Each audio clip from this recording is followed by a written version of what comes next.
black conservatives versus white Latinx Bidenoid liberal.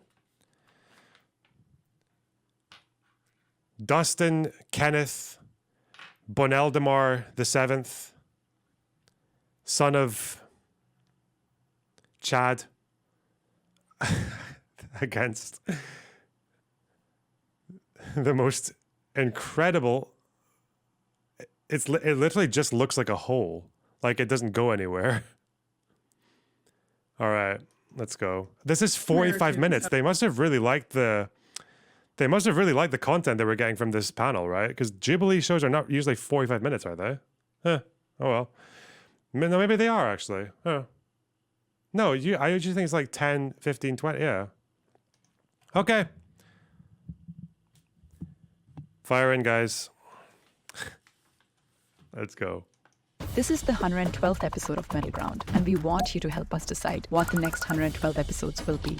Join our Middle Ground Patreon community and make Middle Ground with us.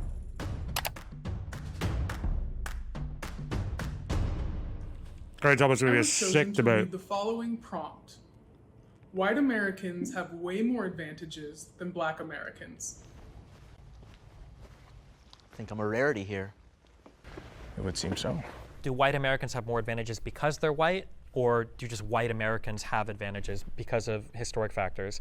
I think that people want to argue at the end of the day over whether it's because you're white or not. I think that the answer is because he's a bit quieter than me, isn't he? you're white in the past, and that's how it kind of carries over to today. You know, even in times of the United States history where black people have tried to build wealth, you know, with the Tulsa riots and everything, yes, where, that this wealth has been destroyed. And something that's upsetting to me is when conservatives talk about how we can't blame the past for what's happening in the present. That is true to some extent, but then the next breath they'll talk about how important it is to have dual parent households, how important it is to have a strong family, to have responsibility passed on from parent to child. And we've seen in the past that because of racial issues, that process has been severely disrupted. The funny thing is that agreeing with all these things is when I did my research when I was younger, which arrived me to my standpoint of being a conservative, because I believed it was racist, Democrat, liberal ideologies and policies dating all the way back to the 1800s, all the way up to the 1960s, and then the purported big switch. But I think it was more so when Democrats decided to be a bit more cloak and dagger about their true opinions of black people and be more secretive and more, oh, we want to help you by, doing these things and seeing them as inferior. Doing what things? Affirmative action, welfare, all sorts of things that welfare, eventually ruin our culture and place us where we are now. So but I want to get back to the history of it, because we're talking about. Well, I just want to make sure we're clear. Giving them money hurt them, right? Is that what you're saying? Well, yes, giving them, because if your father's out of the home, that's when we give you the money. If you're living in this housing, so then give them the money while the dad's rent-free. Well, then give them the money while the dad's in the home. If you're working this amount of hours and getting less than this amount of dollars, you're getting money from the government. Yes, it is incentivizing. You're throwing the baby out with the bathwater. I don't even know what that means in this scenario, because yes. You're okay, you want to talk about throwing babies out with the bathwater? Margaret for Sanger wanted to exterminate the black race because she thought they were weeds. So yeah, we can literally talk about throwing the baby out with the bathwater. That's what Margaret Sanger, that's what Democrat policies wanted to do to my people. So that's why I feel so strongly about it, because it is these policies that date back centuries that were built off of the death and poverty of my people. Let's take a breath. Sure. I'm breathing. Okay. So a lot of babies aren't, but I am, sadly. This is the dumbest fucking of all the black conservative talking points you hear. This guy is just fulfilling every stereotype of like, what did he say? Well, hey, calm down, take a breather. Like, fucking Hunter Biden cap. That's funny. He's very combative to begin with. Okay, let's see. I don't know what that means. When I say throw the baby out with the bathwater, you want to completely get rid of welfare, okay? Or at least I don't want to put that on you, you haven't said that, but the conservative apparatus does, clearly. So giving money to a group of people does not hurt them. I mean, sure, if you're talking about a lottery, just take money. But yes. there are strings attached to that money. Take all the money. There are strings attached Give to that them money. millions. Make them all millionaires. I don't care.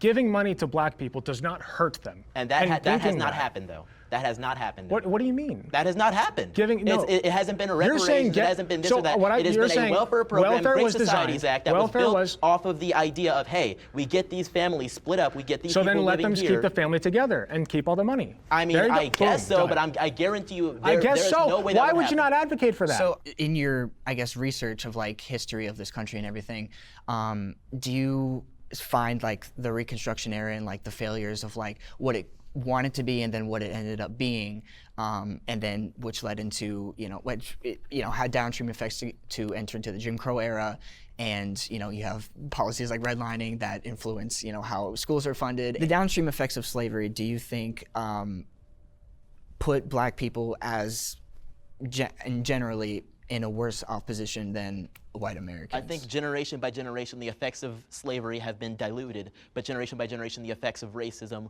welfare-based policies, and things of that nature became even more great. So in the 1880s or so, when we had our first black members of Congress, which were indeed Republicans, I think that was a great start for things. But obviously, we had terrible things that happened, like the Tulsa massacre, among black people being chased out of their homes by the KKK. Sure. All funded by the Democrat Party, all supported by the Democrat Party. Well, I need to stop you there. Can you attribute not to the party? We have the Blexit. We have the Blexit campaigner in here. The Candace Owens fucking talking points. Oh no. But to the ideology, because I think when you think, regardless of whatever the party switch was, traditionally conservative values did not that's more aligned with more racist policies It's in this very country. difficult to compare 2020s conservatism to 1880s conservatism. Oh, I was loving the 1v4.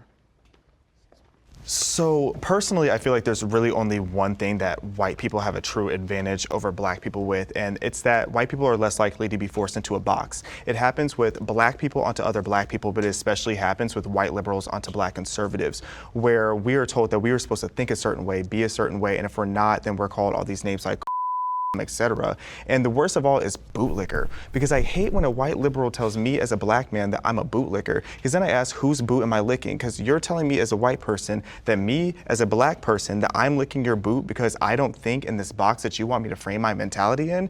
That to me is real racism, and that's what we need to stop allowing to happen to us, because black people are so quick now to not branch out and to have new ways of thinking, or to go into careers like agriculture and these other career paths that black people don't typically get into. It's not because of racism stopping them from getting in there. It's because we're told for so long that you have to follow this path and you have to think a certain way. I think America's.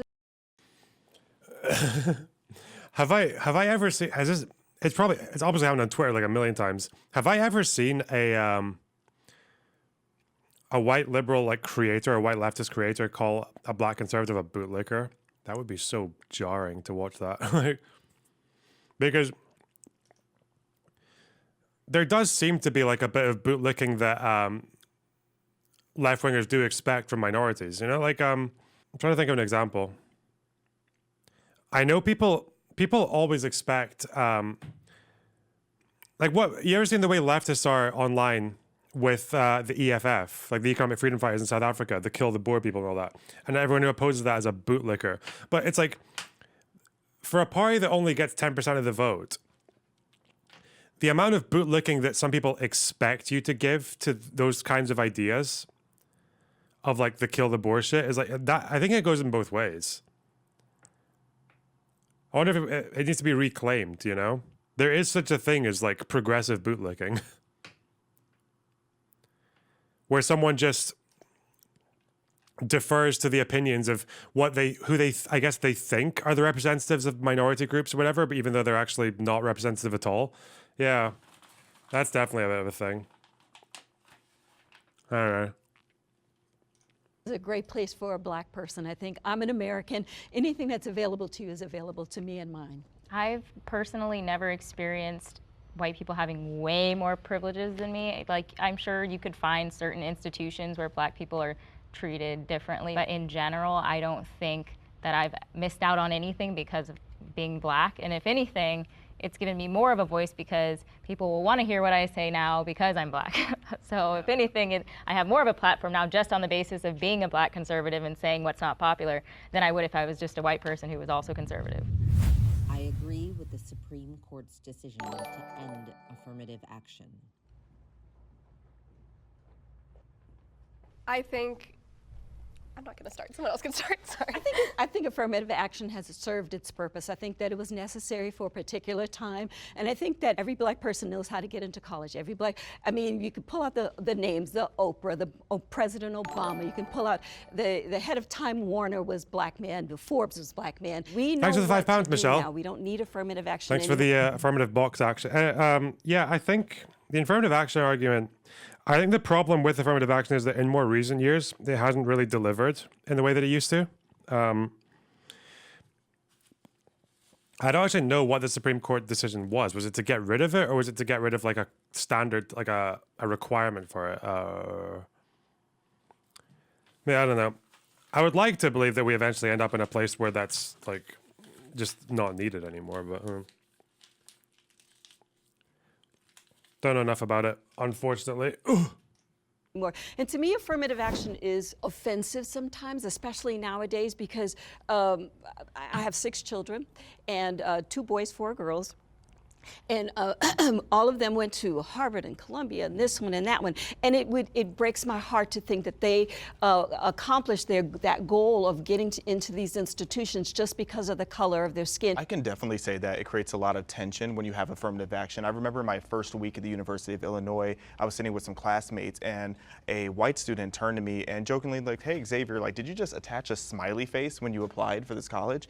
And I started asking what he meant, and he said to me that he was like, "You're Black, I'm assuming you had decent grades. You could have just attached a smiley face and you would have gotten into the university." So I was livid by that, and I went off. I started naming all of my accomplishments, and I felt so confident only for about an hour. Because then an hour later, I started saying to myself, like, wow, like, did I actually earn my way in here? I started to have this insecurity, and I started wondering to myself, did I earn this position myself, or did my ancestors' suffering earn this for me? And two, I've seen it in the sense of like affirmative action taking away from other people who are minorities. Like I had a friend who was Asian and he in high school and he really wanted to go to MIT. That was his dream school. He interned there. He was super like prepared to go there and he didn't get in. And you can only assume that it was because of affirmative action because they have such a large Asian population that they want to admit other people.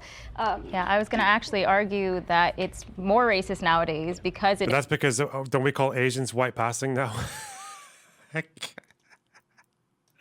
I need the clip. I can't get it. I see it in my dreams sometime. Where is it? It's just the craziest thing. Where is it?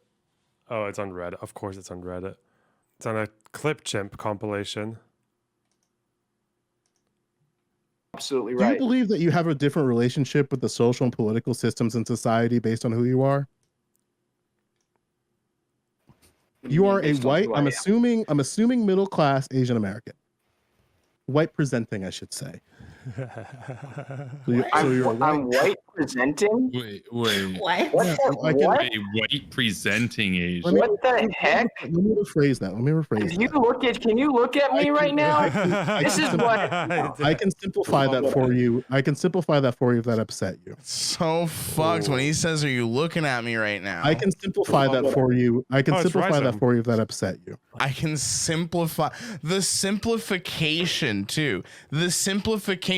I can slow it down, boil it down for you if you don't get where I'm coming from. I understand that whiteys like you have a tough time taking this in, so I can simplify it down for you. This is so bad. This is so bad. Because they have more money. It's all the reactions to it. Did I react to that? I don't think I did. Professional training, things like that. But to call this guy white presenting, I'm not really sure. I need to see the full context of this conversation, but he is not white presenting, that's for sure. He's definitely getting the Asian discrimination. Wait, what did this fucking James from the internet guy say? This fucking droopy comic book store owner cunt. Having conversations. Keep saying book retard. I'm sick of having conversations with like the Hunter Avalones and the Wicked Supremes and the Sansols of the world who are like, but you blah blah blah blah blah blah. It's like, dude, you're just advocating for fucking Hillary. He couldn't think of anything they say that actually he couldn't even think of something wrong with them. Oh God. I feel like if you hate someone, you should probably have a good impression of what they're actually going to say, and your brain just gets stuck. Fuck's sake. Hillary Clinton. Like it's just, I get it. I get it. You love Hillary Clinton. You're just taking extra steps to get there. Hey, Ben Shapiro, you're. Wow. I like it. I do like the stream energy of how it's like you're just standing at a bar minding your own business, and then this fucking dickhead comes up to you and just starts fucking giving you a spiel when you didn't ask. I do like that. It's a good aesthetic. Fuck that guy anyway. It excludes so many Asian Americans from getting into universities who do deserve a spot, and they can't get in because of affirmative action, which, again, like you were saying, was necessary at the time. Skeptical. Stop with the anti-white racism. Yeah. But now it's like anybody, if you have the skills to do it and you're in America, you can get in. I don't think affirmative action is the worst thing, considering all the different types or aspects of a background you might take into account when somebody's getting into college, whether they were in certain clubs, Boy Scouts, what type of classes they took. That might not be available to everybody. I don't think that factoring in the affirmative action is necessarily a bad thing, but I feel like because of everything you guys have said, the optics behind it are so horrible today that even if it is slightly beneficial in the long run for certain people, I think we can probably refocus most of that into figuring out like the class that people come from, the neighborhoods, the backgrounds or whatever, without it having to necessarily target race. The only thing that I kind of wonder now that it's gone is instead of a black person being in school thinking like, man, am I here because I'm an affirmative action pick, is it going to be a kid that is poor or a kid that's from a different zip code? I think we should do away with all of it. It's just like submit an application, no demographics. Why do they ask your sexuality? Like, why do they ask all that stuff? So, if affirmative action accomplished its purpose, why do we still see the disparities that we do in the professional workplace? Get 'em. If you average white wealth and compare it to black wealth totals. This guy's kind of, is this not almost how, what do you call this outfit? The colors, I don't think they match. I don't think they work well together. I could be completely wrong. Like these trainers with these incredibly loud shorts, the Vosh Hassan fusion. Oh God, it's like you just threw darts at an RGB board, right? White people as a whole have about 50 times greater wealth than black people as a whole per capita. So I just don't understand why you think affirmative action is accomplished. 50 times the average. They earn half as much as the average white household, only 5 times. Wouldn't it be net wealth would be 15-20% as much? Its purpose. I don't see Curious. Why do you assume that just because there is a disparity means it's because of a racial issue? What else would it be from? I mean, upbringing, economic abilities, desire to skills. go, desire to. I mean, zip code does play a lot. If you grow up in a neighborhood that experiences a lot of trauma, you're not as likely to do as well in school, which means you're. Why did they grow up in a neighborhood that experiences a lot of trauma? I mean, lots of people do. Yes, but why specifically do more black people? Government assistance programs. Government assistance programs, like what? Try redlining. I mean, you can go into that if you'd like to, but let's take It a is look relevant. at the Great Societies Act, which was created to kick black fathers out of the home and get black mothers on welfare assistance.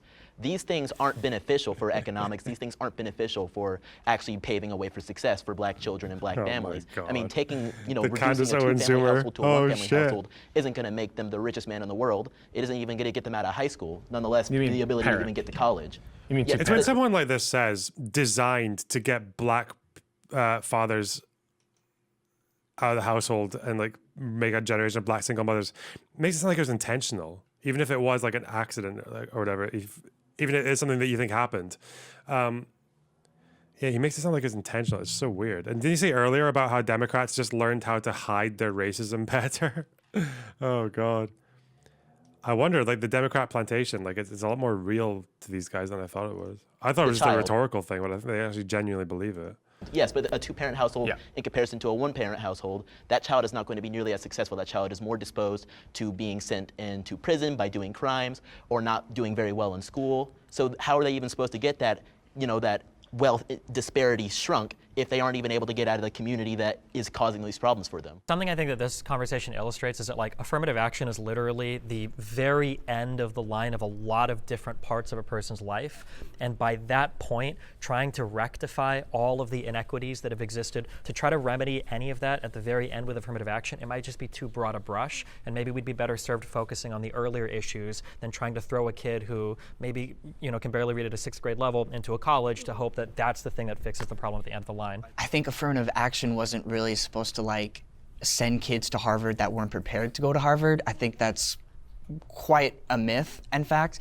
I think those that have the qualities to get to Harvard were, before affirmative action, could just completely overlooked. Clarence Thomas is the perfect example, regardless of what you think about him. He was able to get to Harvard because of affirmative action, because, it focused on finding people that were, again, just overlooked for those. But things ended up changing. It morphed into something else. So what started out as a good program of giving all Black people or people with a lesser chance or lesser opportunity, it started out as that, and then it morphed and I'm not sure who morphed it, but it morphed into, okay, so now we have to have one Black, one Hispanic, one this, one that. That's not how that works. But hey, talk to the corporations, talk to the people who hire, talk to the board members who say we need to have a woman on the board, we need to have a Black on the board, we need to have a Latina, a Latinx, whatever, on the board. So it morphed from helping us into now tokenization. Yes. So you have to have one of this, one of that. Well, when you start with a country where people only hire you if you're white, that's necessary. And I know that you said that it started good and then ended whatever. And I don't think that affirmative action was perfect by any measure, but we still see really, really bad inequality. So if you're going to get rid of affirmative action, what's the replacement? Meritocracy. People need to. There's no meritocracy in this country. You look at Elon Musk, he's destroying Twitter. There's no meritocracy. That's ridiculous. Well, first thing I want to bounce back to is it's not a myth that there are minorities that are being put into colleges that they're not ready for. If you look at a lot of these top universities, including Harvard, Yale, etc., you're going to see a lot of minorities on academic probation because they are being placed in universities that they are not ready for. They are not cut out for that just yet. And it even just makes sense if you look at that guy. It's not even that it's a bad point. He's just so obnoxious about it. Oh God.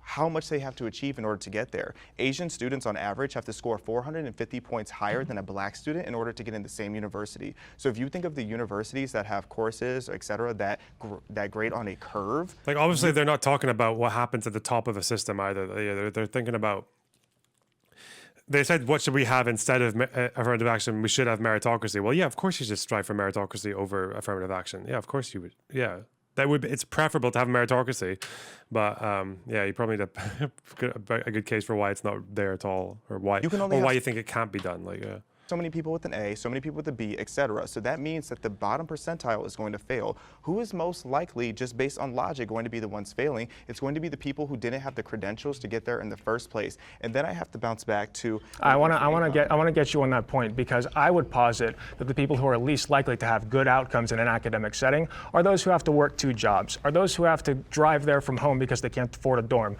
are those who have to go into crippling financial debt. These are and have other stresses in their life. They can't afford a doctor. They can't afford a dentist. They can't afford anything. I had to do that too, though. Those are the people. That's not just Black people. It's not just. But it's overwhelmingly. If we're looking at straight numbers, there are more white people in poverty than Black people. If you look at the raw numbers, but if you actually understand what you're talking about. The issue is poverty in general, though. I don't think. Did he say there's no way there's more white people in poverty than Black people? What the fuck? Oh, as an absolute number. Yeah, okay, but not as a percentage of the population, right? Who's in poverty? It's poverty sucks. Maybe we should make college free. And maybe we want to have affirmative action wouldn't be that necessary. And it'll get even more ghetto. If you have a program that says if you are under a certain income level, this is how we'll help you, that will overwhelmingly help Black people at a far greater percentage than it will help white people. Trump supports Black lives. Come on, Brexit, let's go.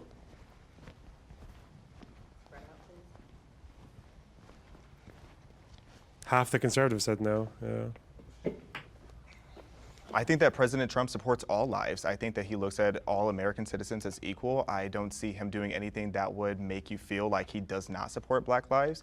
That's of course going to lead into the conversation of Black Lives Matter, which was a movement and an organization with so much corruption. Donald Trump not supporting that organization doesn't mean that he doesn't support Black lives. It just means that he doesn't support the fraudulent organization that's stealing so much money from so many people to do absolutely nothing with it, nor does he support a destructive movement that is destroying cities. I like that. I like how he said the movement, then the organization, and then just started talking about the organization. That's smart. He got him.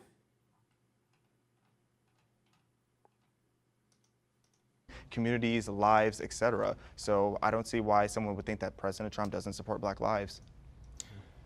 I've heard him say he knows all the best Black people. He has all the best Black friends. I do support Black people all the time.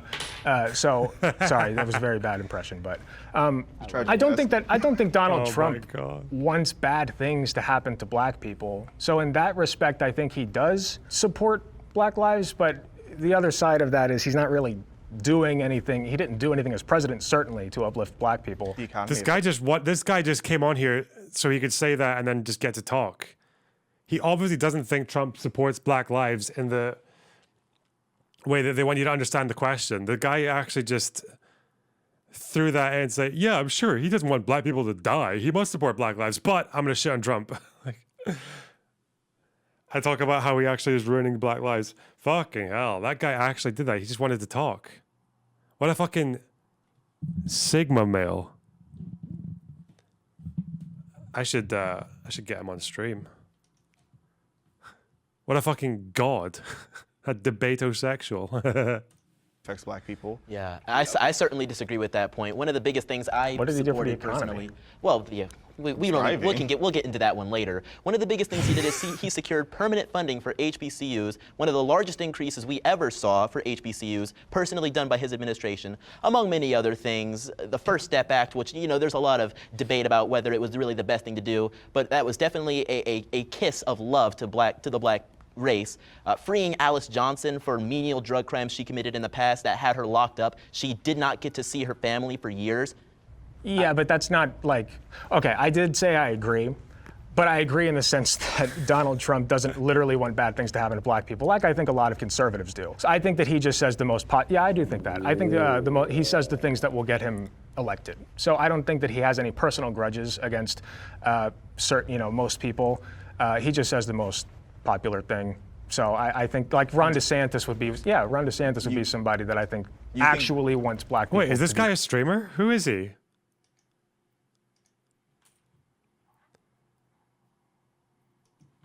He has streamer energy. I just love that. Like, the way he shoehorned himself into this fucking Alec Gunter. Why do I know that name? Okay, he has a regular schedule. 1.5k followers. Yeah. His name's Vosh. Good one. Shark Zero, Anna the Nugget. Huh. What's he like on Twitter? Oh god, it's like a fucking coin flip whether he has me blocked. Let's see. Hurt. So by that standard, yeah, Donald Trump supports Black lives by leaps and bounds. You think Donald Trump says the most popular thing? Yeah. Really? Yes. Then why do so many people hate him? He got elected as president. Yes, he did. Yeah. He didn't win the popular vote. Yeah, I don't think he says the most popular. Yeah, he says what's good for. And yeah, Trump will actually. Hasn't he done that? Doesn't Trump have a? Doesn't he quite like fucking his own popularity to say what he believes in? Because like he says what's right for himself, right? Anything that serves himself, as he'll say, but not like. I think it's the other way around. I think like Trump just has this charm of his audience loving him regardless of what dumb shit he says. Like, yeah. Even if he says stuff they don't like. Isn't that the whole thing? Like he could shoot someone on the fucking lawn and his voters would still try to defend it? Neither time. That's a liberal talking point. That's a liberal talking I'm point. helping you here. I'm trying to see the logic in this. Obviously, he says things to be elected as a politician very similarly to how Joe Biden did, except Joe Biden actually has a history of racism. If he said things that people didn't like, he wouldn't have been our president. So you like everything that Donald Trump says? You think everything he says is popular? I love a lot Oh of my the God, things this he is says. such I a think he's stupid hilarious. When he said conversation. big water, that was one of my favorite quotes. Big water. Water, big water, ocean water. He has the funniest one-liners, so I love a lot of the things he says. As far as policy, I haven't sucks, seen that but- one. I'm just shocked you're wearing a Hunter Biden hat. He likes a different kind of one line. Oh, I know, conservatives love talking about his. No, Coke. It's different. Coke, not. Trump is less of the issue. He's not an elected official. Why do you fucking care if he's taking coke? God damn it. And more so the people that support him, like Die Hard, they facilitate that kind of like hate, I think, for a lot of people, not just black people, but like. I mean, this man took out like a full page in a newspaper calling for the public execution of 5 black kids. His hotels, all of his businesses have rampant history of denying black people apartments or whatever. So I think that story is actually true. The Central Park 5 thing. He did want them to get the death penalty after they were acquitted, didn't he?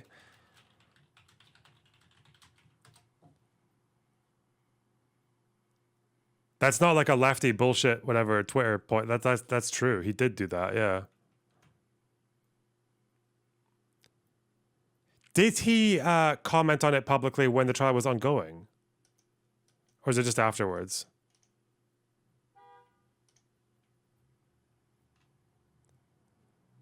So then in the 90s, 1989.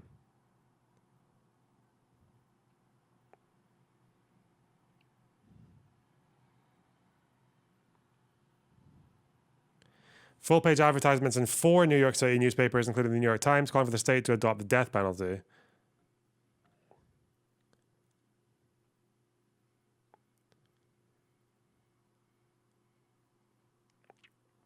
Wow. They were wrongfully convicted. Police had coerced them into confessing.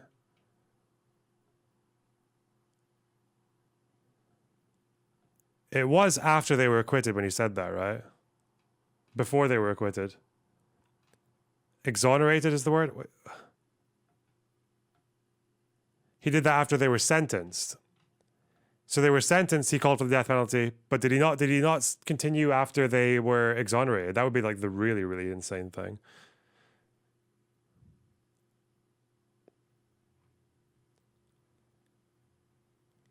He put it out before they were acquitted, okay. Still, it's still not great.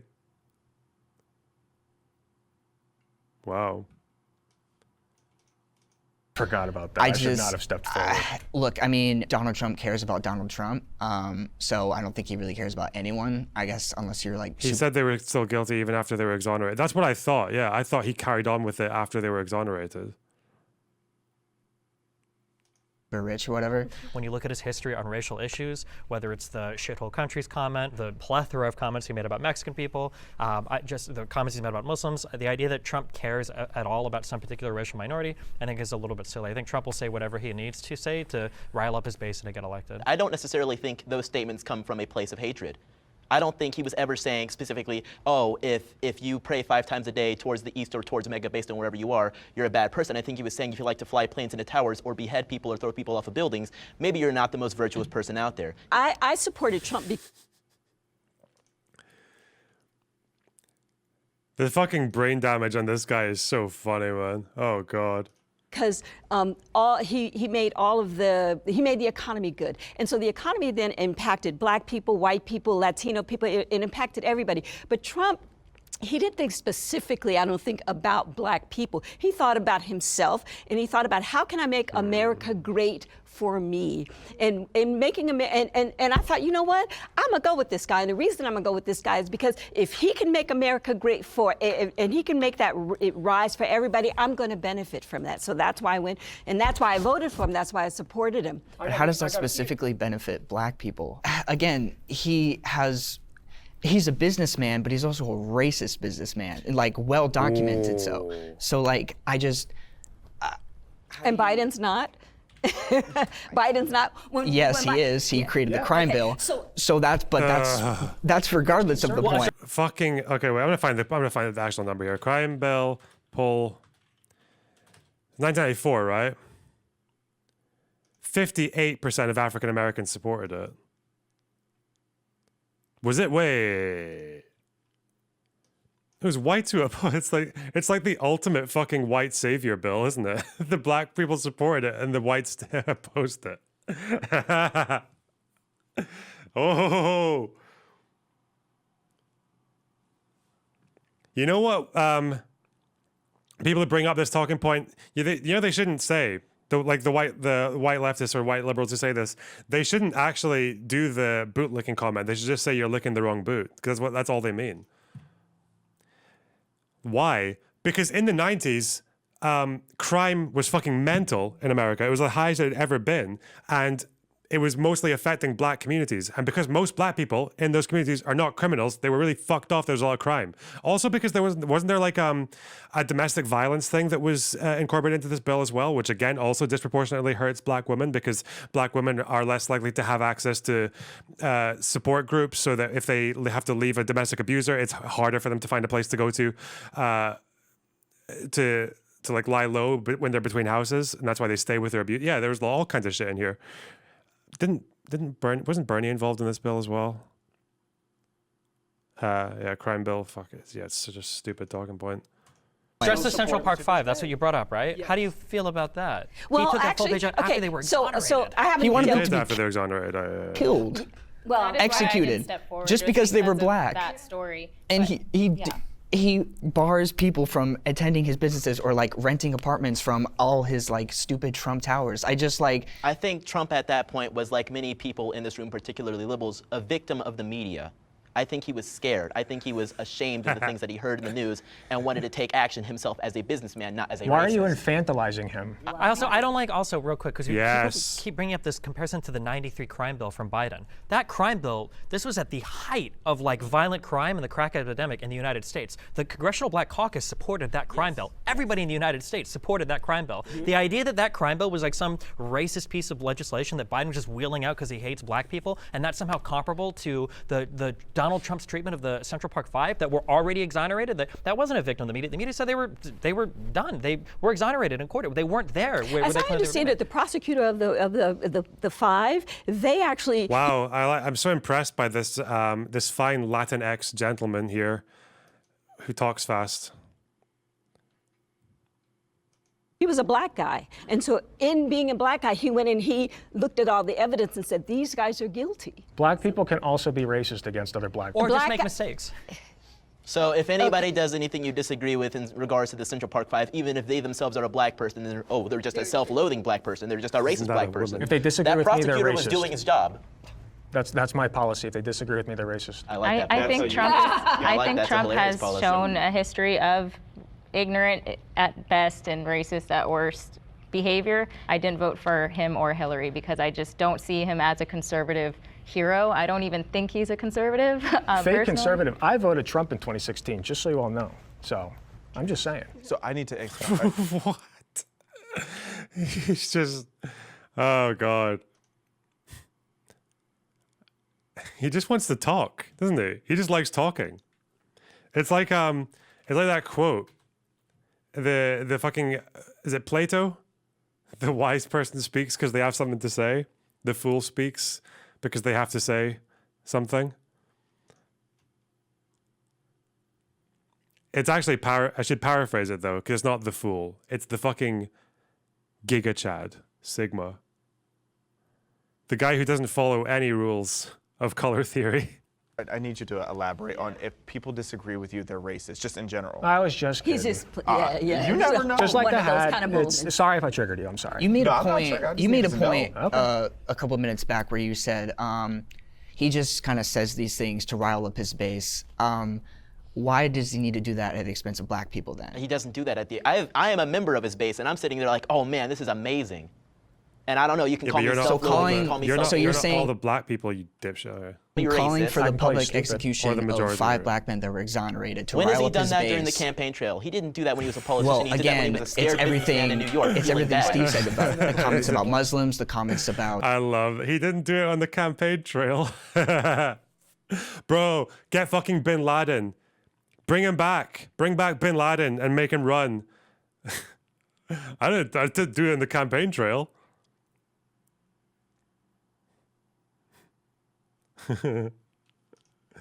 Mexican immigrants.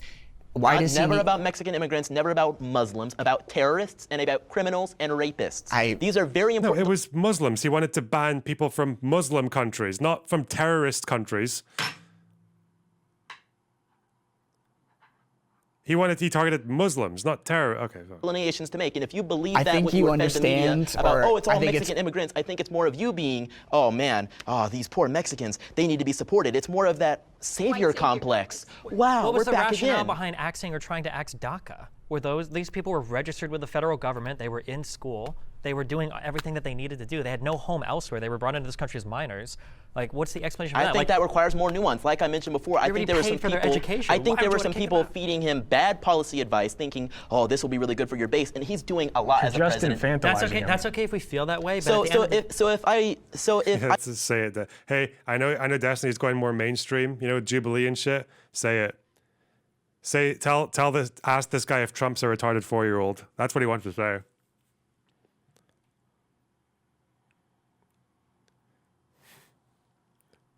Fuck me. Bad advice. Ugh.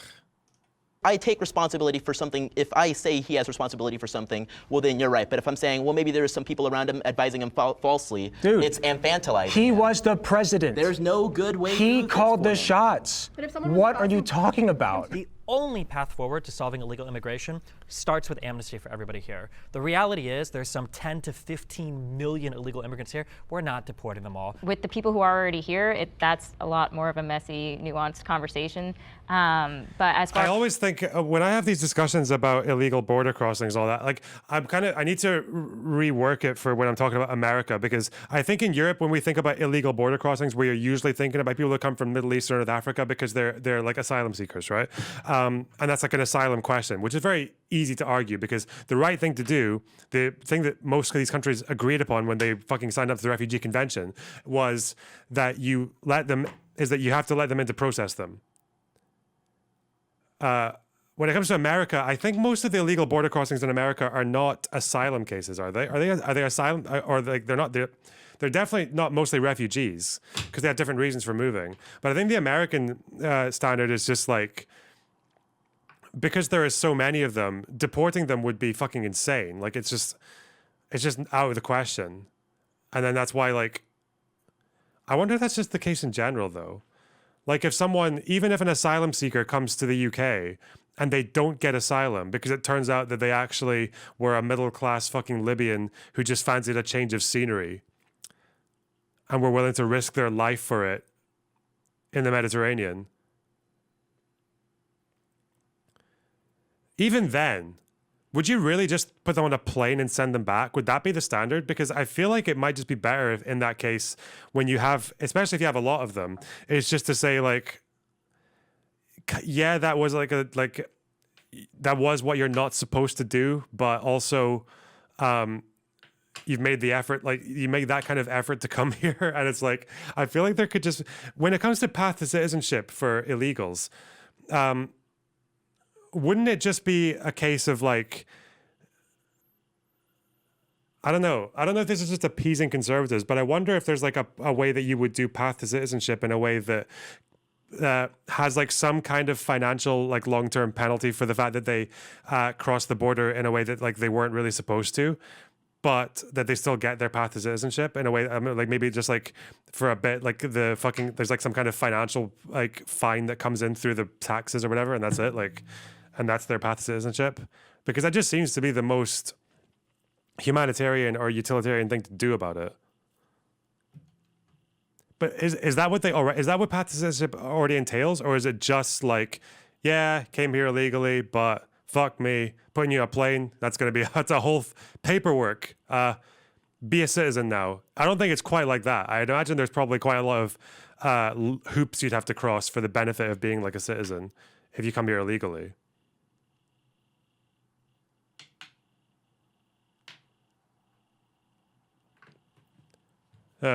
Interesting. As far as people coming in, I do think we need stronger borders and actual like vetting happening. And I just want to say, in Ronald Reagan's day, he was given the promise. He said, look, if you go ahead and you pass this particular bill, we'll give these people amnesty and we're done. And it didn't happen. We didn't. Illegal immigration continued even after Reagan already said we will give these people amnesty. So that's why we get a burr up our butt, because he had already done it. Hopefully the devil's giving him amnesty. True. That's terrible. No, that's base. Thank you. Tasteless. Ninth circle, baby. My political beliefs. I think people need a normie check. People need to just say something like that in a fucking pub, just to a bunch of randoms, and just like the average person is so turned off by like taking pleasure from someone else's death. Unless you're talking about like fucking Bin Laden or some shit, like people tend to be very, very turned off by that. Beliefs have changed from the past. I grew up in a conservative household, actually, in Ohio. And my parents were always pretty political, so I always stayed political. I was very religious as a teenager. Sometime during college and then afterwards, especially during COVID, my sister actually indoctrinated me into a more leftist position.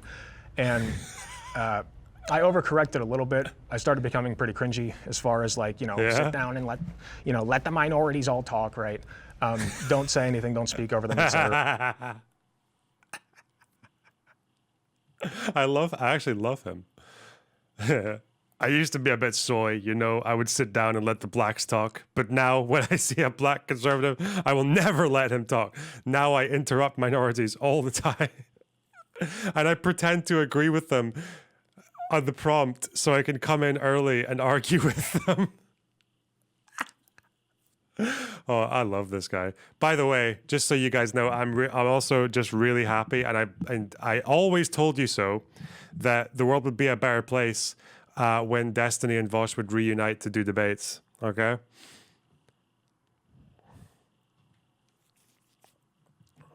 Thank God the friendship is back. Society will improve noticeably. They would, it was like the whole "you can't speak over Candace Owens, even if she's literally a Nazi" kind of thing. Ooh. So I stand by that. So I kind of leveled out, thankfully, and I'm less cringe now. Did you? Are you? I cringed. This is one thing I would imagine if we would have been here a year ago. I mean, maybe I am being cringe.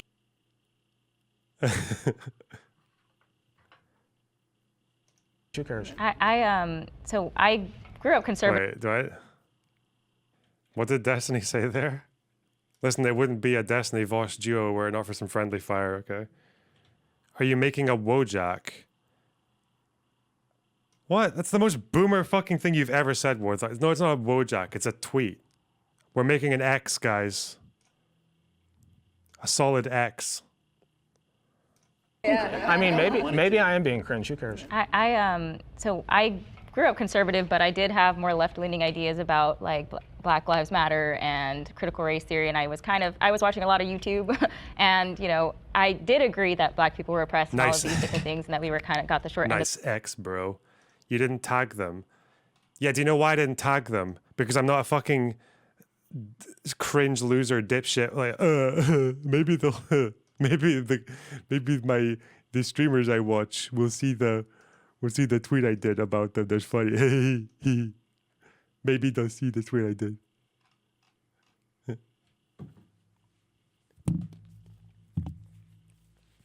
Mom, stop what you're doing. Destiny and Vosh noticed my tweet. That's why I didn't tag them in the tweet, okay? of the stick. And during 2020, when there was, everything crazy was happening, and I started organizing rallies against the mandates because I thought that they were just totally unconstitutional and un-American. And then George Floyd dies, and initially I was like enraged like everybody else, and then it started to become this weird political agenda masquerading or behind his face. The face of what was actually happening started to peel off, and I was like, oh, I would counter-protest BLM activists at my town square when I lived in Texas, and they were some of the most just bitter, vile, horrible people you could ever meet. Meanwhile, the Confederate group that would protest there against them also, they were what was the friendly fire? It's completely missed that as well. When I lived in Texas, off face. I was organizing around these different things. I was left-leaning. And being cringe, who cares? Imagine if we would have been here a year ago. Maybe. Oh, okay, there's nothing. And then it started to become this weird, political, agenda masquerading or behind his face. The face of what was actually happening started to peel off, and I was like, oh, I would counter-protest BLM activists at my town square when I lived in Texas, and they were some of the most just bitter, vile, horrible people you could ever meet. Meanwhile, the Confederate group that would protest there against them also, they were the nicest people ever to me. Ironic. I can't believe the Confederate people would be nice to a black person who opposes BLM. I can't believe that. Why would they do that? I grew up in a democratic, not a democratic household, but kind of apolitical, but everybody was Democrat. And then I got a job. And when I got a job and I saw all the taxes come out and I started looking to the left and to the right and going, oh, my money's whittling away over here. And I said, you know what? After Reagan, I'm just going to go ahead and declare myself a Republican. And I've been a Republican ever since. My mom is pretty liberal. Nice. She married my stepdad when I was 15, 16 in high school, and he's super conservative, loved Trump, diehard Trump fan. And they had a lot of back and forth, hearing the two sides, people who are on such polar opposites, just argue all the time about stuff, seeing that there's a lot of similarities in both sides, the far radical left and the far radical right. They have a lot of similarities. They just don't want to come and see it. I started off actually kind of similar to you. I went to a Jesuit high school. I grew up very conservative. My mom is Cuban, so ride or die Bush supporter, who is now a ride or die Trump supporter. I think the point of my life when I was the most libertarian was probably the lowest point of my life financially. And I think it's because something that conservatives do really well is they make you feel like you can always succeed as long as you work hard enough. And that's something that progressives and liberals suck at, that you're a victim of systemic racism, you're black so you're going to be discriminated against, you're a woman so nobody's going to care about your feelings, et cetera, et cetera, et cetera. Whereas Republicans will tell you, listen, if you work hard, you can do whatever you want, just as long as you're willing to put in the work. And I felt that way up to the moment where I was losing my house, where I had an ex-girlfriend that was pregnant, where I had been fired from my previous job. There was a whole bunch of horrible stuff going on in my life, and I very, very luckily got into online content creation. And from there, as I started to make more money, I started to pay more taxes. When I get older and I look at taxes that come out of my paycheck, I care a little bit, but it was just so funny to me that back when I was making $15,000, $20,000 a year, I'm I gotta vote for the lower tax bracket, blah, blah, blah. I'm barely paying any taxes anyways. And now that I'm older, if the government wants to take, a few, 10, 20, whatever, how many more $1,000 out. You just said you worked hard. I did, but I got very, very, very lucky doing so. Very lucky. Do you think it's just luck? It's not just luck, but the difference is that born into a wealthier family, you can make so many more mistakes in life. And when you're born poor, you get one or two before your life is over. And that's really sad to me. Yeah, so I used to be a liberal. I voted for Bernie Sanders in 2016, as much as I regret that now. My family was pretty left-wing. Some of the people in my family were radically left, would refer to white people as blue-eyed, red-headed devils, things of that nature. And as I got older, I actually started being really outspoken for BLM. I was supposed to be on a reality show teaching people how to be a BLM activist. At the time, I did a deep dive on BLM, and I started to realize all of these lies. So then I took a step back. I'm okay, what else am I being lied to about? And I started looking at the Democratic Party and questioning my own loyalty to being on the left. I personally think both sides tend to be racist in different ways. I don't think the government is on the side of the people in general, and that's just me being, a radical. When I was young, I used to jump for joy and say, oh yeah, Obama, black president, that's so amazing. He's the same color as me. But when I started to do more research, one of the biggest things I was confused about is, well, why is he a Democrat? What is a Democrat? I did more research about the Democrat Party, and sure, you guys are gonna pop off about— Your defense against Trump, you fucking dense cunt, was that he didn't do all that racist shit with the Central Park 5 when he was on the campaign trail. But you're gonna talk about how Democrats used to be fucking Klansmen and shit. What, and over 100 years ago? Bro, you are a walking flaw right now. Fucking Vax rebel. Whoa. At the head saying, oh, there's a party switch in the Southern strategy and all these things. Which is true. Which you may say is true. I don't believe it is true at all. I understand, you may think I'm wrong. The Candace Owens thing is that the Southern strategy wasn't real, yeah. However, one of the biggest questions I had was, why is Obama in the same party as the people that started the KKK, the same people that voted against the Civil Rights Act, the same people that are on the news talking about how black people aren't able to They're not the same people, though, are they? They're literally different human beings. You were okay to defend Trump because of things he did before he was on the campaign trail. Hang on. I'm not insane, am I? Wait, yeah, it was a Democrat who introduced the Civil Rights Bill to Congress, got it passed, right? While his opponent, Lyndon Johnson's opponent, was a segregationist. Does that not matter, bro? Accomplished anything and need to be on welfare and need to be promoted with affirmative action and things of that nature. I also, in terms What's of that talking point? Why did you say that? The Democrat, like, because there were Dixiecrats who voted, is that what they're called? Dixiecrats who voted against the Civil Rights Bill? He gets to say the Democrat Party, which voted against the Civil Rights Bill? Like, no, I think it was mostly Republicans who voted against civil rights, wasn't it, at the time? Because that was when Democrats were the ones who introduced the bill. Am I completely wrong?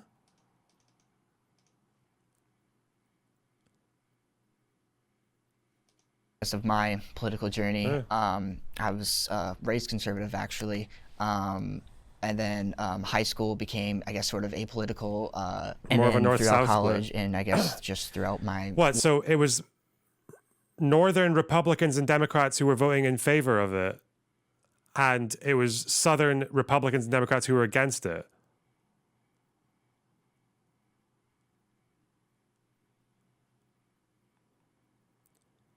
Really? But am I going to guess that the North was more Democrat and the South was more Republican? Hang on, we can just look at a map.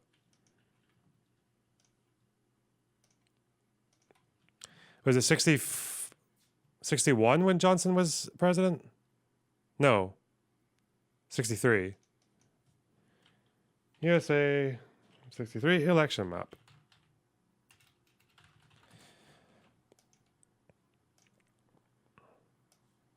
This was a landslide victory, so it'll be I'm like, it'll be quite clear, you know? Maybe there'll be some wiggle room. Look at all these. What do these states have in common? Civil rights movement. Wait, fuck it. I shouldn't be too confident. Which ones are these? I think you got what? Mississippi? Fucking Georgia? Florida. Okay, so Georgia. Is that Mississippi, Missouri, fucking Missouri? Sorry. Alabama, Louisiana. Not. Is this North Carolina on the side here? South Carolina, sorry. South Carolina, Georgia, Alabama, Mississippi, Louisiana, right?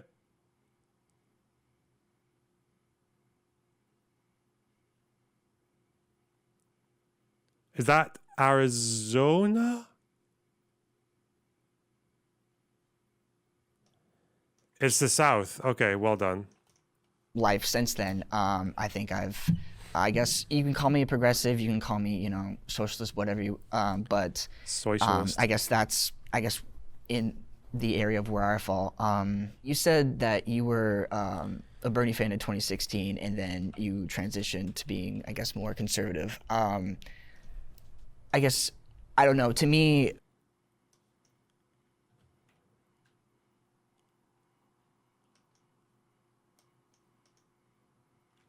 Louisiana, Mississippi, Alabama, Georgia, South Carolina. Okay, not bad. Oh, Missouri is way in the middle there. I thought Missouri was like, I always think of Missouri as just like really, really south, but. And Kansas as well, even though they're bang in the middle. But I guess when people say that, like, south, because I think of the accent, right? But I feel like the southern people are like Kansas, Missouri, Kentucky, Virginia, West Virginia. But not I don't associate Illinois with South, even though it's like Kansas isn't part of the South. Oh. Midwest. Okay. So is Oklahoma considered South? It would be, right? I know Illinois is Chicago. The Bible Belt. Oh. West Virginia's not Southern? Okay.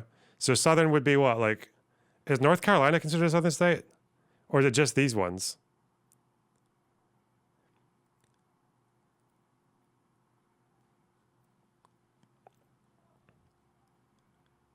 So North Carolina, so okay, like yeah, like this is when I think of South, I generally think of this though, right?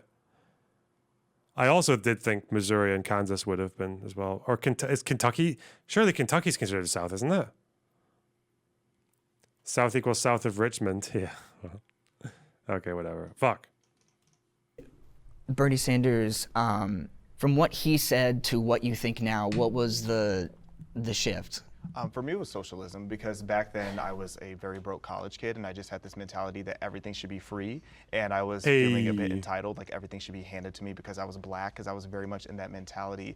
As I learned more about free markets, as I learned more about capitalism, I started to appreciate that much more. I started to appreciate small business much more, limited government, low regulations. I just started to like that much more. But I would say just more when it comes to economics, I don't agree with him. Reparations are necessary. Oh.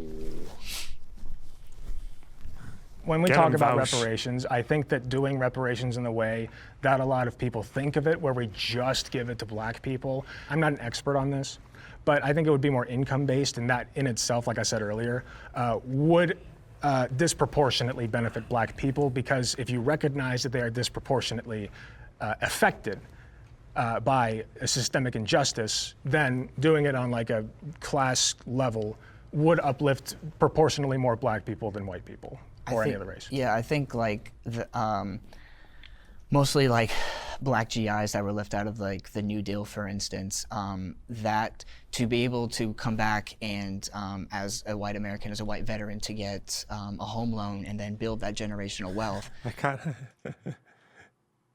It's when the hate responses aren't even sure you belong to the same class of fucking loser. This guy is always in my replies. Just there's not even a quip, nothing witty or anything. It's just anger, just unbridled hatred. God damn it! What a grumpy fuck. You could not get that as a black American. So there needs to be, I think, reparations. I don't care really what form it comes from. I think free healthcare, free college, so that everyone has like an equal opportunity to educate themselves, to build a better life for themselves. So it's sort of like, and I think Germany is also a perfect model to follow. By issuing, first of all, a formal apology, which we haven't even done that, but also just like donating to like different funds, and just I think a more equitable society striving for that is reparations in and of itself. I have no problems with reparations if they had happened initially during the like slavery or the civil rights movement or any of that, but to try and do that now logistically just doesn't really make any sense. And like, where would this money come from? Like, we're in so much debt as a nation. Would I get this money? I'm biracial or triracial. Like, do mixed people get it? And like, do Irish people get reparations when they were indentured servants? I think for reparations, if you can find specific instances of somebody being like actually deprived of something, whether specific instances of like the 40 acres and a meal promise, or whether you can find specific cases of like Chinese people building railroads or Irish people or whatever, people being deprived of things, that's okay. But otherwise, yeah, it's a logistical nightmare. There's no possible way that we'd be able to do it well. Yeah, America's unique because we have bent over backwards for decades now, putting minorities in a position of privilege. I feel like we have done so much to give back to the communities that were obviously wronged. And I agree with both of you. Like, had this happened a long time ago, I would understand it. If we had specific incidences that we could trace where people I wish people would just qualify a bit more, because it probably does.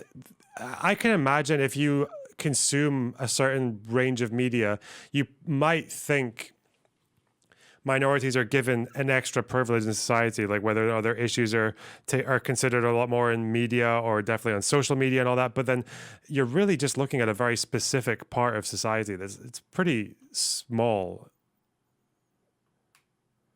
compared to all the other places where they're definitely not given privilege. I don't know. I just wish people would qualify that a bit more. It's like kind of like a forced perspective almost. Like if you go on Twitter and all you see on like the left is like fucking listen to black voices, and like all that kind of shit, then you get that impression, but then that's not society, you know. That's like, but I wonder if people just allow those kind of like that selective material to affect their perceptions like that. We're just completely screwed over, I would respect it. But right now, I don't deserve a payment for something my great-great-great-great-grandparents went through, and I don't think that white people are responsible for paying that to me either. I know we don't want to use the word virtue signaling, but it's sort of like a bribe for a vote in a way, at least in my opinion. In states like California, where they've been throwing around the idea of, oh, we want to pay out this much money to every black citizen in there, in this state, it's like, oh, are you serious? Because this is kind of like a joke, in my opinion. I think that if we impose reparations now, I think it would rip America apart. I think that we're already separated enough as it is, and now you're going to have people walking around going, "You owe me money. You owe me money. I'm not paying you any money." It would just really rip us apart. Giving somebody money doesn't mean anything if they don't know what to do with the money or how to handle the money. So if the primary issue in black culture or with black people is generational trauma, then maybe they need more therapy than they need money, honestly. Which conservatives are also against. Well, that's kind of my argument. Like, if there is like that, like generational trauma or whatever, like I think examples of like free healthcare, they could see a therapist and not be, fall into debt. And I think the argument of like I think this is probably the most white liberal thing I've ever heard anyone say. Ever. Unless I'm completely ignorant, are people getting therapy for generational trauma? You think it was a joke? Was it? Was it really?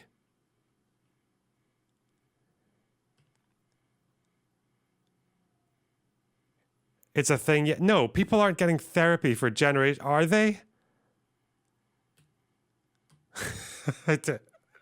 I love the generational trauma card. I remember thinking that with the Queen dying, and that fucking Twitter user who said that like she hopes the death is excruciating and shit like that. You know what? I'm pretty sure if I look back at my family, like who lived under colonial rule from the fucking French, and then before then it was the Ottomans. I think there's probably quite a lot of trauma in there, especially as like Christians living under the Ottomans. Yeah, I could probably go and fish out some generational trauma. Do you think that means I get to be racist against Turks and French people? Or Israelis?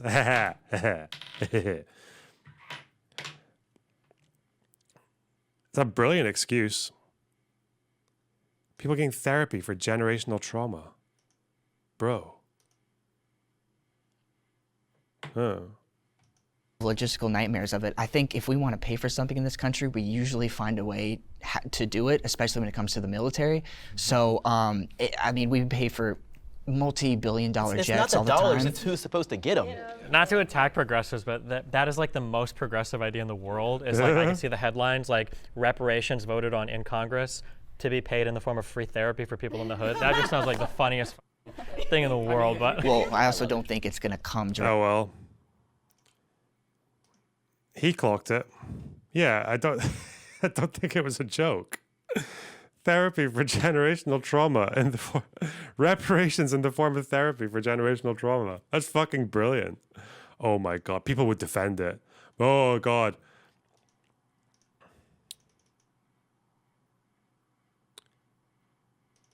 There's someone out there who wants to defend that. Oh God. Directly from like, white person to black person, like, oh, your lineage affected his lineage. It is though. Like in San Francisco, they were going to raise the average family, or the average household in San Francisco was expected to pay $600,000 each with the $5 million per black person proposal that they had. And I used to live in the San Francisco Bay Area, and I was repulsed by that because you have so many homeless veterans on the streets, and they were going to give black people a home for as little as $1 just for being black. Mind you, slavery wasn't even in California. So why that was going to be the case, like, I don't understand, but it's extremely unrealistic to think that the average family in San Francisco can afford that. That's because Newsom wants to get reelected. Okay, but you don't really care Precisely. about homeless veterans, right? That's just you a don't, lack you don't of support awareness. it. You don't know I feel me. like all your arguments are ad hominem. But you're literally here as every single one ad You're here as a hominem. conservative. So, Vouch so what called policies out. do you support for homeless veterans? There's ways to address, Take I them mean, down. Specifically. for homeless in general, That's a whole different conversation. Okay, let's say that we didn't find a middle ground in there. Yeah. All right. But that's a great ending note. White liberals have a savior complex. Oh no, where's our Latinx guy go? Are they all agreeing on this? Well, I gotta say, this is a shock. I never expected all four of you to just come forward and admit it, but you know what? I'm happy with these results. He's so corny. Oh God, you know when you some people can be cringe, right? And it's whatever. But then there are some people where the emotion you feel for them changes. I just hate everything about that person. And the way he said that, the way he said that just made me like go from cringe, like whatever, silly Zoomer, to just visceral fucking hatred. Whoa. I think it's a lot of people, I guess, people, you know, of the left, whatever, can kind of fall into that trap of thinking that, you know, black people as a monolith need to be saved as a whole. I have no shame about it. I have a savior complex as an older brother, and I will save you whether you like it or not. So that's just me. well, it's definitely not, because a lot of us are really just exhausted of being viewed. This guy, on the other hand, is cringe, but he is like the most on the nose, wearing it on his sleeve, literally, cringe fucking guy, wearing it on his funky colored sleeves. Oh God, he loves it. This guy is a Sigma though. He's like Sigma cringe. He owns it. It's our skin color, because when you have this mindset that you need to save black people and we're just sitting here minding our own business and living our lives the way we want to, I don't know why it is that people feel this immense pressure to be so apologetic and just always trying to cater and... Someone in Discord wants to steelman therapy for generational trauma. Okay.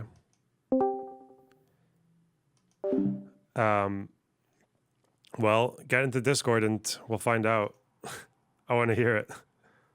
Coddle to black people when we just want to be treated like everybody else. We're equal for a reason. I think especially recently with a lot Is it of- going to be a joke?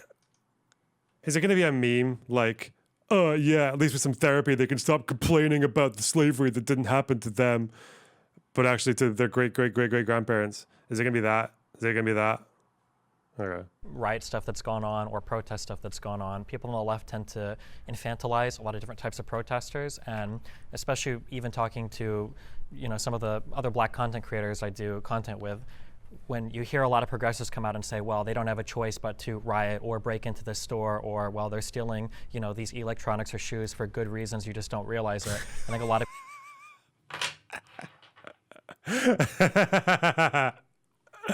I know what he's talking about. It's the Hassan clip that they're stealing to give back to their communities. Where is it? You know what? I don't think enough people took notice of my. It was also the recent thing, wasn't it? The Kai Cenat riots. That's what we call them now, don't we? The Twitch riots, the Great Twitch riots, led by Kai Cenat.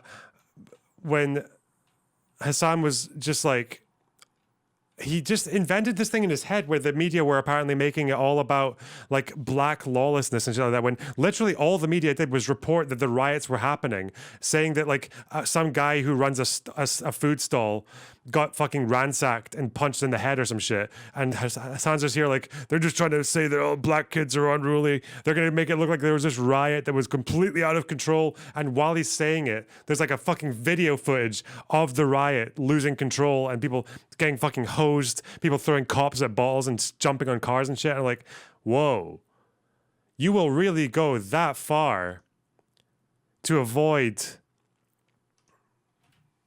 the least controversial fact in the world,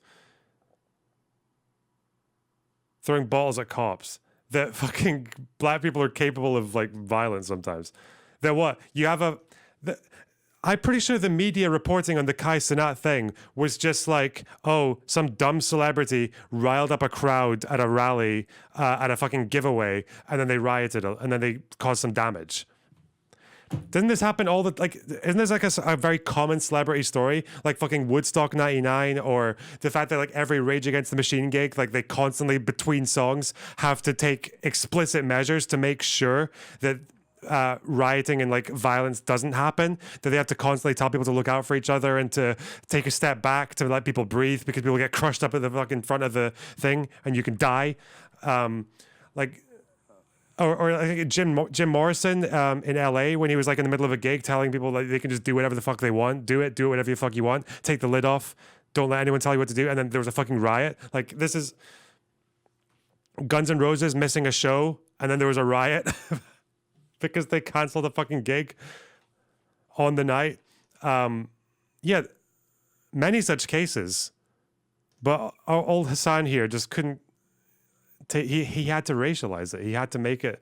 He had to just use his fucking retarded fucking heuristics and just, while he was watching the media report on it on a completely normal way, and accuse them of reporting it in a racially slanted way.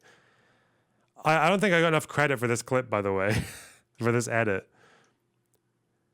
Because this is essentially what happened, right? I made a few changes. I made a few subtle changes. Also want to fucking make it seem like, this is a riot that was completely out of control.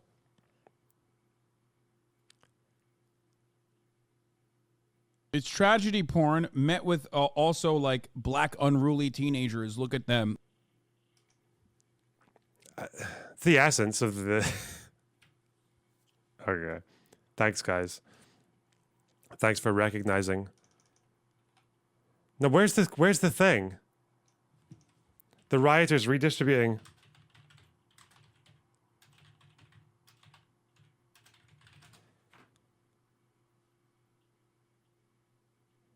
I'm not going to find that clip, am I?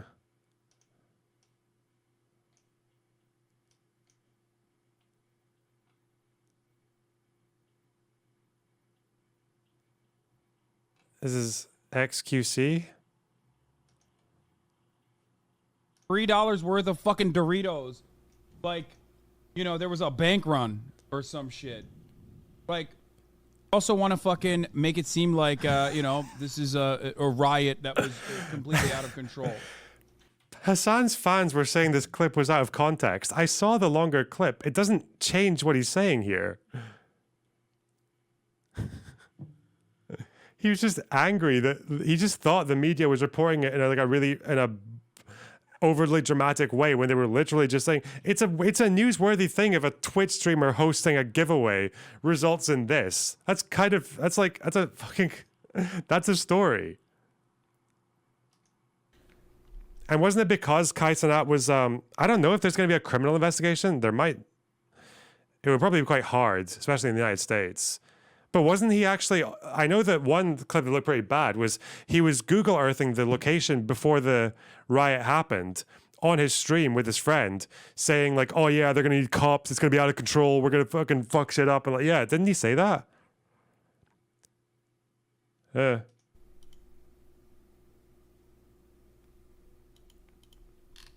Wait, some buildings were raided, cars destroyed, people are throwing fucking fireworks. Look at the images being shown on screen. There's dog shit. His friend said that. Okay. Yeah, I don't think, even if that clip was, I don't think that clip in America would be enough to give you an incitement charge, though, right? Ever on the ground. Look But it is dumb. It is irresponsible. at this shit. Like, how is this not out of control or a riot? It's both. Look at this shit. A riot that was completely Like, what the fuck am I even looking at? Oh well, if anyone has the clip of the redistribution of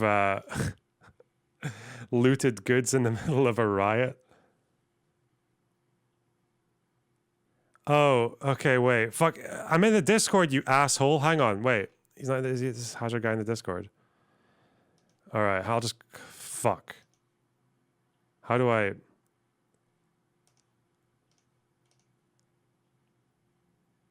How did he call me when he's not added me as a friend? How did he do that? What? Okay, right. A lot of people kind of look both ways, and it's a little bit weird that there's such a complex on the left to excuse like every single possible negative behavior from somebody, as long as they're a skin color that you're kind of in charge of. Okay. Hello, sorry. Drop it. Go. Let's go. Or it's just we have the therapy for the intergenerational trauma, and then we can finally stop talking about systematic racism. And Okay, I managed good. to call you. Good one. Well done. Yeah. Beautiful. Beautiful. Okay, thanks. Well done. Fuck. Fuck's sake. Protecting. I find that very offensive. Yeah. I find it. Disavow. Oh God, I was built. I think he stayed in the call after I hung up. I feel bad now. Oh no. Extremely. It upsets me to hear that because we're just like you. We just have a different skin color, and to hear that you. Wait. Oh, I know this guy. This is a guy I actually know from a different. Oh, okay. Huh. Whoops. You have to help me. It's offensive to me. I can do it on my own. Well, we have to break down sometimes why these riots happen. You know, MLK once said that riots are the voice of the unheard. So if you are to address the problem. I can do it on my own. Well, we have to break down sometimes why these riots happen. You know, MLK once said that riots are the voice of the unheard. Did you know? If you are to address the problem and stop the riots, you have to address the underlying inequality that has historically been pervasive. You know, even. Is he wrong? No, he's not wrong. The problem is not all riots. Okay, riots are the language of the unheard. Not all riots are the language of the unheard. Some riots are the language of disinformation. Some riots are the language of fucking irresponsible morons who don't know how to control their rhetoric and to police their own movement. Yeah, not all riots are the language of the unheard. The Kenosha riots were not the language of the unheard. That was a riot of disinformation, of an 8-second clip that didn't show the full story of why a guy got shot by the police. So, the Kai Cenat riots, were not the language of the unheard. I'm just saying. If you as individual people are doing fine and you don't want anybody else to get in the way of that. It's funny that they're called that. I don't even know if they are called that. Pogroms are not the language of the unheard. Yeah, true. It's cool, and I'm not going to get it. I'm not going to be the one to get in the way, but the disparities are undeniable. So if you take pride in having like a white savior complex, what is it that you think that you're doing to save black people, and what is it that you think that you're saving black people from? I am trying to make the world a better place through whatever means I can. And but you're doing it on the backs of us. I wouldn't say so. Yeah, I actually do. I feel like you want to be a savior and you're using me to make yourself feel good. That's what I'm hearing. How am I hurting you? You're not letting.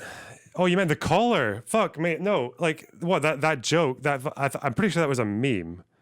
That we should have therapy for generational trauma, so we can stop hearing about systemic racism.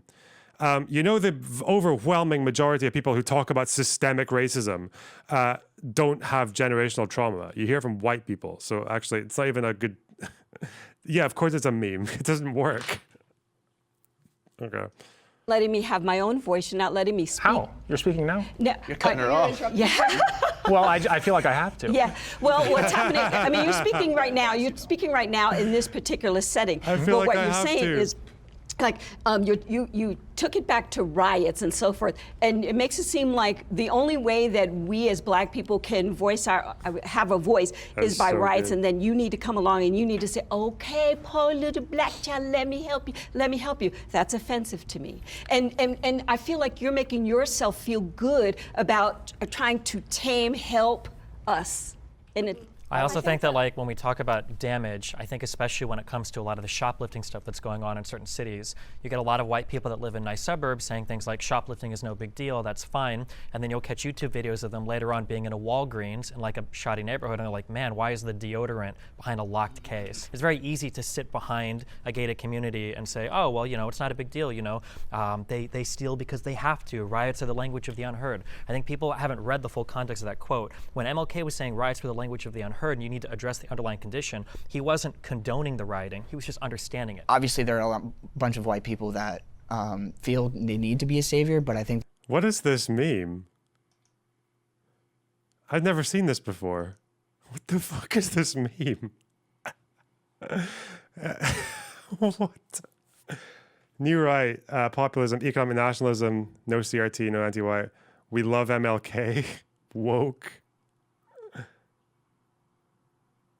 Show idea. Oh, was it Fuentes? The Groypers gave Charlie Kirk shit for doing badly in the Vosh debate. Real enemy is the rich. Conversations in super chats. Hegel for dummies. Nick Fuentes crossed out. Pedophile.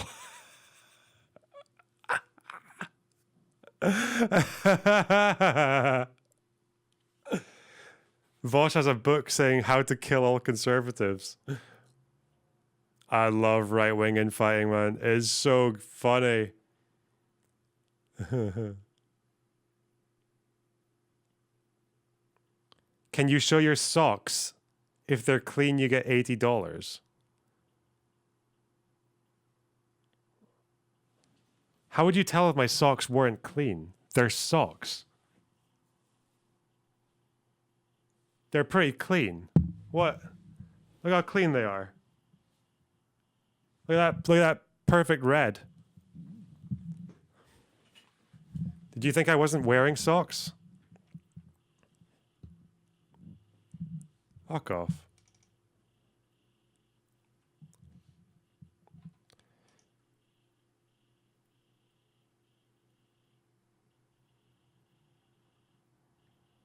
What? Why would someone expect me to have... Wait, what's happening here? Oh, yeah. There's a difference between helping and saving. Like, I don't think I would need to save Black people, but I would tremendously love to help and make sure everyone has, like, equal outcome, or not equal outcome, but at least equal opportunity, which, in my opinion, I feel we do not have in this country. This is awkward. Hi, guys. Jesus Christ, so I didn't step forward just because I don't want to broad brush all white liberals as having a white savior complex. I have experienced white liberals who do have that, and they're very unpleasant people. But I don't think every single white person who's a liberal or who is an activist for BLM or any of those things necessarily has a white savior complex. I think that there's a lot of white people who genuinely think that Black people are oppressed and they want to help, and that's what they're told. What it seems like to me, when most people have savior complex, regardless of whom they're trying to save, it's like they're taking real pain and real trauma and using that as a way to push this political agenda, but also to alleviate themselves of whatever guilt that they feel unnecessarily. Like, I don't know why a white person today would feel guilty for things that happened decades ago, let alone something that happened centuries ago.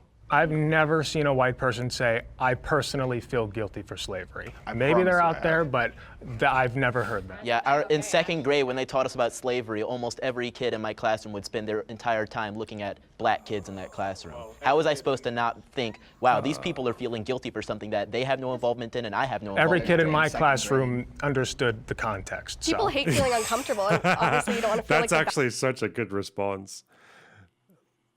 That was good from Vaush. That was a good response. That's how you counter any old anecdote like that. Second graders. You see, we learned about slavery in second grade, and suddenly all the white kids were like, I'm going to vote for Obama and there should be reparations and riots with the language of the, like, did this really happen? Really? Bad guy, and so I feel like it comes from a place of like, oh well, like let me make sure that I'm different and like I'm showing you that I want to like help you, but it comes across like I think it can land very poorly. I'll tell you what, stop it. Stop it. Because what happens is when you put yourself as the white savior, what you do is you elevate yourself above the black person because you feel then like you have to save us. So just stop it. Just treat everybody regular and normal. Just like I would treat you regular and normal, you treat us regular and normal rather than trying to save us. I just got one thing I wanted to bring up earlier about taxes, because you were saying that you don't. You had your job and you were talking about how like you get the tax every time and you're like seeing your tax go up. I worked in nursing homes in 2020 COVID. The last thing that was on my mind when I watched 60 and 70-year-olds on their deathbeds suffocating to death was taxes. I was worried about health care. I didn't give a shit about taxes in that time. So when I go to work every day, that's what I see.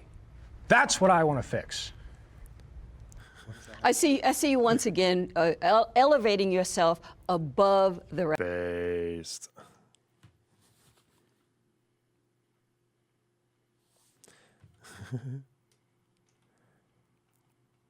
It's like I'm not gonna shit on him too much because obviously there's like personal development and all that, and he's probably not been doing this for that long. I think in every like public speaker's life, there probably is that period where they're like, you can tell someone who's maybe not naturally charismatic or like a public speaker has just gone to their brain, okay, what would a charismatic public speaker do? It would be like me if I started trying to talk like a fucking politician, or like it always comes out like weird, you know? It's like when you tell a guy who's not confident to be confident, and the first thing he does is just behaves like a fucking NFT salesman. Like, you know? Rest of us, and particularly at me, a white man elevating himself like the ChatGPT meme, yeah. Of a black person. He called me a bootlicker. He called me a bootlicker. Oh no, I triggered them all. I'm sorry. I'm sorry. I'm chilling, buddy. So what I hope comes out of this conversation is that we're all Americans, and because we're all Americans, we know that America has a bunch of problems, and I think every person here wants to solve the problems, and I think everybody is bringing what they have to the table with their ideas on how to get us to unify. This kind of stuff, right? But you got something in there. Hopefully, I mean, I'm going to give you the benefit of the doubt that you have something in there that's redeeming about you that would bring all of Americans together. So I hope that we end on the note of American. UNITY. Soy. God, there's so much. God, conservative. The conservative soy is something that we need to draw a lot more attention to because, my God. The posture contrast here is incredible. Like to say we're all made in the image of God, and so we're all have our inherent worth just because we're made in His image, and we should treat each other as fellow image bearers, not just by the color of our skin. I mean, as Martin Luther King said. He also did not like capitalism. I think something that's really Yeah? What did he have to say about communism? Oh my God. Did he do the thing? He challenged. King said. He also did not like capitalism. Oh God, the thing. I always just have this memory of Middle Eastern men always doing that when they were telling a woman or a kid like what's what, and it's just so gross. Oh God. Especially when they're saying something that's wrong, that's like kind of inaccurate. He was a critic of capitalism who believed in reform. Martin Luther King was not a fucking he was not a communist, okay? He was not a revolutionary. That's pretty well established. The things he said about communism were actually quite mean. He was not, what was it? How should Christians view communism?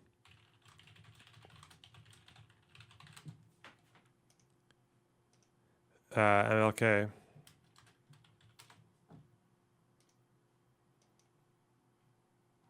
Is this it? Wasn't he like an old school sock dam? Yeah. That's the most accurate way to describe MLK's like economic ideology. Yeah. Didn't like anime? That's true.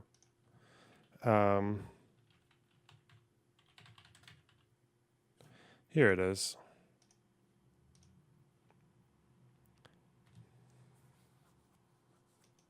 That guy never knows when to leave it, does he? Nope.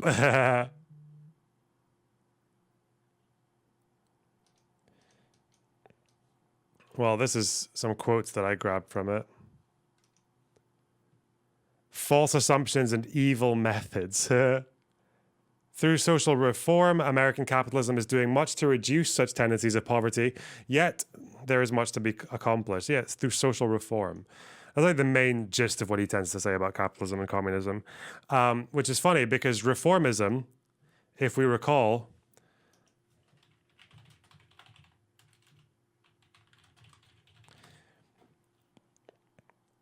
I think believing in social reform as a way to alleviate the excesses of capitalism and reduce such tendencies, poverty. If you were a communist at this time, or like in the Soviet Union, that was a symptom of like schizophrenia, believing that. See that? Sluggish schizophrenia, symptoms such as reform delusions.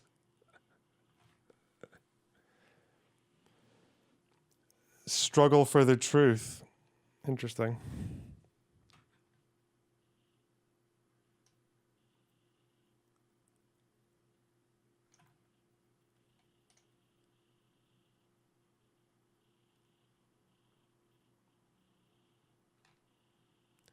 I wonder where the wiki note is for this. It's a book, Vorin. Oh, it's a DOI. You could get it on a fucking VPN. Right? Oh, shit. I don't know. There are quite a few pages that talk about it, though.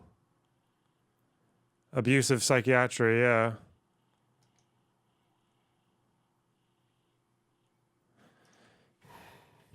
How fucking insane is that? Reform delusions. It's actually brilliant.